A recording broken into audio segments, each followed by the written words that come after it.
매일 성경 묵상을 돕는 해설 가이드입니다. 안녕하세요. 묵상 코치입니다.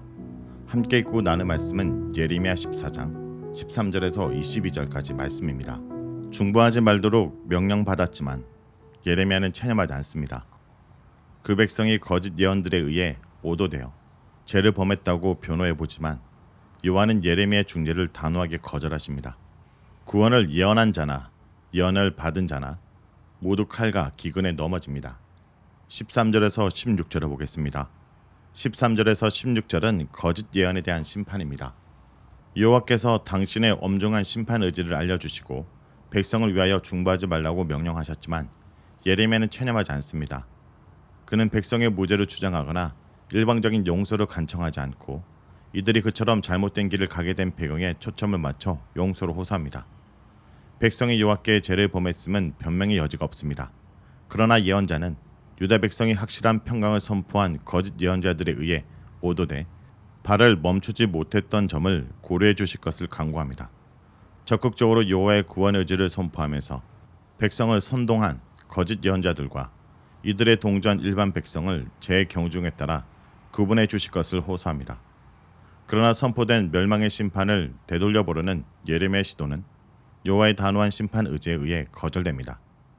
여호와는 칼과 기근이 이 땅에 이르지 아니하리라 하는 거짓 예언자들뿐 아니라 이들의 예언을 추종한 자들에게도 칼과 기근의 심판을 선포하십니다. 먼저 거짓 예언자들을 당신 이름으로 거짓을 예언한 자들로 정죄하십니다. 14절에 나는 그들을 보내지 아니하였고 그들에게 명령하거나 이르지 아니하였거늘 그들이 거짓 계시와 점술과 헛된 것과 자기 마음의 거짓으로 너에게 예언하는도다. 확실한 평강을 예언한 자들은 여호와로부터 보냄을 받거나 말하도록 명령을 받은 자들이 아닙니다.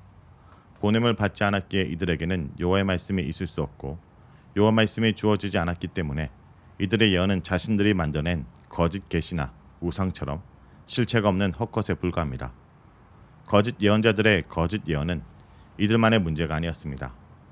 유다 백성과 예루살렘 주민에게 거짓 예언자들은 치명적인 영향을 미쳤습니다. 여호와께서 예루살렘의 평강을 주기로 하셨지만 자신의 거짓을 비판적으로 되돌아보고 돌아서야 할 이유가 없어집니다. 거짓 예언에 길든 백성의 귓가에 예레미야 심판 예언이 들릴 리 없습니다. 백성은 거짓 예언자들을 전폭적으로 지지했고 이들의 지지에 힘입어 거짓 예언자들은 더욱 목소리를 높였습니다. 결국에는 거짓 예언자들과 이들의 예언을 받는 자들이 한 톡속이 되어 하나님 앞에서 죄악을 범했습니다. 구원과 평강의 메시지를 좋아하는 백성은 단순히 거짓 예언자들의 희생물이 아닙니다. 차라리 거짓 예언자들의 온상이라 함이 적절한 표현일 것입니다. 5장 30절에서 31절에 여호와는 거짓 종교 지도자들과 백성의 노골적 결탁을 절망적으로 탄식하였습니다. 이 땅에 무섭고 놀란 일이 있도다. 선지자들은 거짓을 예언하며 제사장들은 자기 권력으로 다스리며 내 백성 것을 좋게 여기니 마지막에 너희가 어찌하려느냐. 그러므로 반역의 심각함에 비례해 심판 또한 철저하게 진행됩니다. 예루살렘 거리의 시체가 넘쳐도 묻어줄 친인척이 없습니다. 전쟁의 패배가 전면적이고 파말적이기에 죽은 자들을 위한 장례가 제대로 치러지지 못합니다. 여호와께서 백성의 악을 심판하시려고 악이 맺은 열매인 재앙을 그들 위에 부으시기에 멸망만이 그들을 기다리고 있을 뿐입니다. 17절에서 22절을 보겠습니다. 17절에서 22절은 탄식과 간구입니다. 어떻게 해서든 파국을 피해보려고 여호와의 금지 명령에도 불구하고 중재를 시도했던 예언자는 예루살렘을 덮친 칼과 기근의 심판에 할 말을 잃고 반낮 눈물만 흘립니다. 여호와께서 그렇게 결정하신 것이긴 하지만 큰 파멸과 중한 상처로 말미암아 망하게 된 이스라엘이 그래도 예언자의 마음에는 내 백성이었습니다. 전쟁의 참상은 절망적입니다. 성박들에는 적의 칼에 맞아 죽은 자들의 시체가 나뒹구고 양식이 떨어져 성 안에는 기근으로 병든 자들 뿐입니다. 성밖이나 아니나 죽음 뿐입니다. 개역개적 번역에 따르면 백성을 잘못된 길로 인도한 예언자와 제사장들은 알지 못하는 땅으로 끌려갑니다.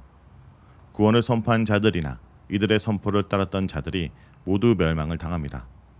그러나 여호와를 오직 이스라엘의 구원자로 알고 있는 자들에게 전쟁의 패배는 신학적으로 설명이 어려웠습니다. 이들의 구원 신학에 따르면 이스라엘의 패배는 이스라엘의 하나님이 더 강한 신에게 패배한 것과 다름이 없었기 때문입니다. 칼과 기근의 심판에 노출된 공동체의 반응은 극심한 가뭄을 겪을 때와 대체로 유사합니다. 본문에서 우리라고 말하는 치명적 상처를 입은 공동체는 다시금 죄를 고백하며 하나님의 계획과 도우심을 간구합니다. 직접 도움을 청하기에 앞서 먼저 수사학적 의문문을 사용해 간접적으로 여호와의 개입을 촉구합니다.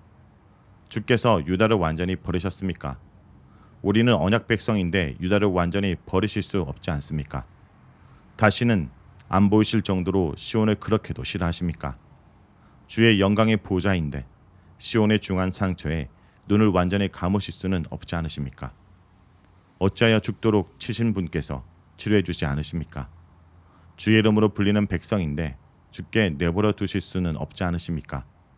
평강을 바라지만 좋은 것은 없고 치료를 받기를 기다리지만 두려움뿐입니다. 우리는 여호와가 이스라엘의 소망이요 고난당한 때의 구원자이심을 알기에 당신께 구원의 소망을 두고 있지 않습니까? 여호와의 침묵을 탄식한 후에 공동체는 자신들의 역사를 죄의 역사로 고백합니다. 우리의 악과 우리 조상의 죄악을 인정하나이다. 반역에 있어 지금 세대나 조상들이나 한통속이었습니다. 가나안 정착 이후 이스라엘은 지속적으로 여호와께 등을 돌렸습니다. 본문에서 우리는 다시금 이스라엘의 신학적 정통에 의존해 도움을 간구합니다.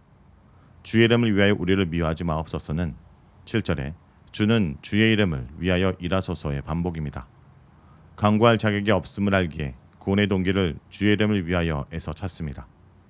주의 영광의 보좌를 욕되게 마옵소서는 예루살렘 성전 신학을 반영한 간구로 9절에 주는 그래도 우리 가운데 계시고와 내용상 유사합니다. 왕이신 여호와는 시온 또는 성전으로부터 당신 백성을 다스리십니다. 주께서 우리와 세우신 언약을 기억하시고 패하지 마소서는 그 고발적인 성격에 있어 9절에 우리는 주의 이름으로 일컬음을 받는 자이오니 우리를 버리지 마옵소서와 비슷합니다. 소유 관계나 언약 관계가 쌍무적임에도 본문에서 우리는 이를 여호와께만 적용합니다. 자신들은 언약의 의무를 저버리면서도 여호와는 언약의 의무에 신실할 것을 주장합니다. 여호와는 본문의 우리의 죄를 기억하시고 그 죄를 벌하라 하시는데 우리는 여호와께서 언약을 기억하시고 구원해 주기를 간구합니다. 우리의 탄식과 간구는 만물을 창조하신 하나님에 대한 신뢰의 고백으로 끝을 맺습니다.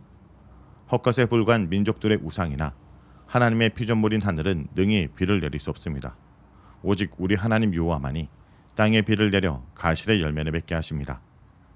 여호와는 비를 내리게 하시는 분이기에 우리가 여호와로 말미암아 큰 파멸과 중한 상처로 말미암아 망하지 않을 수 있다는 확신을 품게 됩니다. 비록 지금의 상처가 치명적이긴 하지만 회복이 완전히 불가능한 것은 아니라고 우리는 확신합니다. 비를 내리는 창조주의 능력이 치명적 상처 또한 치유해 주실 것이라고 기대합니다. 본문에서 악망하옵는과 19절의 바라도 8절의 소망은 같은 어근에서 나온 단어들입니다.